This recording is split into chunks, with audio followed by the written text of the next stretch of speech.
Hello అండి, welcome to Shanmukh cooking recipes. నేను పద్మాని. ఈరోజు స్పెషల్ పూరీలండి. పూరీ కర్రీ ఎంత బాగుంటాయి అంటే చాలా ఈజీగా చేసుకోవచ్చు. దీన్ని ఏ విధంగా చేసుకోవాలో దీనికి కావాల్సిన పదార్థాలు చూసారా? ఈ కర్రీలోకి ఎంత బాగుందో. దీన్ని ఆ విధంగా చేసుకోండి. ముందుగా ఒక బౌల్ తీసుకొని అందులో ఒక గ్లాసు గోధుమ పిండి తీసుకోవాలండి. తీసుకున్నాక అందులో కొద్దిగా సాల్ట్ వేసి కొద్దిగా వాటర్ పోసుకుంటా మనము పూరీ పిండిని కలుపుకోవాలండి. అంటే పూరీ పిండి గట్టిగా ఉండకూడదు, మరీ పలసగా ఉండకూడదు. బాగా చక్కగా కలుపుకోవాలన్నమాట. స్మూత్గా మెత్తగా ఉండే విధంగా ఇదిగోండి ఈ విధంగా కలుపుకోవాలన్నమాట. ఈ విధంగా చూసారా? ఈ విధంగా మరీ గట్టిగా ఉండకూడదు. దీన్ని మూత పెట్టుకొని 15 మినిట్స్ పక్కన పెట్టుకోవాలి. కొద్దిగా తీసుకొని మనం పూరీలు చేసుకుందామండి. 15 మినిట్స్ అయినాక ఈ విధంగా పూరీలు చేసుకున్న తర్వాత వీటన్నిటిని మనం ఒక ప్లేట్లో పెట్టుకోవాలి. ఈ విధంగా చేసుకున్నాక ఇదిగోండి ఈ విధమైన మందం ఉంటే సరిపోతుంది. వీటన్నిటిని ప్లేట్లోకి ఈ విధంగా పెట్టుకోవాలన్నీ అండి. వేరే బౌల్ తీసుకొని అందులో ఆయిల్ వేసుకోవాలి. కర్రీ ప్రిపేర్ చేసుకోవటానికి అందులో ఒక హాఫ్ స్పూన్ మినపప్పు వేసుకొని, హాఫ్ స్పూన్ ఆవాలు వేసుకొని, హాఫ్ స్పూన్ జీలకర్ర వేసుకోవాలండి. అలాగే 2 ఎండుమిర్చి కూడా వేసుకోవాలి.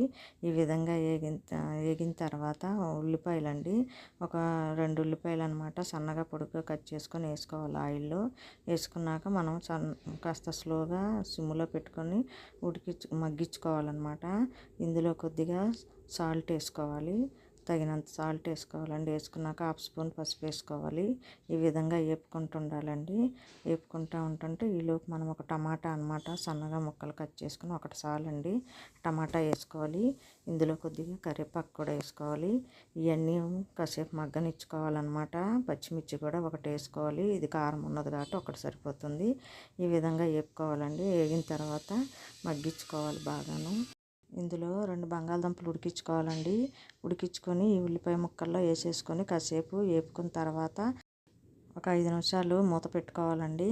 ఒక 5 నిమిషాలు అయిన తర్వాత మూత తీసేసి మనము ఒకసారి అది కర్రీ అంతా కలుపుకోవాలి. కలుపుకున్న తర్వాత అందులో కాస్త నీళ్లు పోసుకోవాలండి. అలాగే ఒక 2 స్పూన్స్ శనగపిండి తీసుకొని వాటర్ కలిపి అందులో వేసుకోవాలి. ఈ విధంగా ఉల్లిపాయ ముక్కల్లో వేసి కర్రీ ప్రిపేర్ చేసుకోవాలంటే అది మిస్ అయింది. అలాగే ఆయిల్ కాగిన తర్వాత ఈ పూరీలు ఒకటి తర్వాత ఒకటి వేసుకోవాలి. ఈ విధంగా పొంగుతాయి అన్నమాట.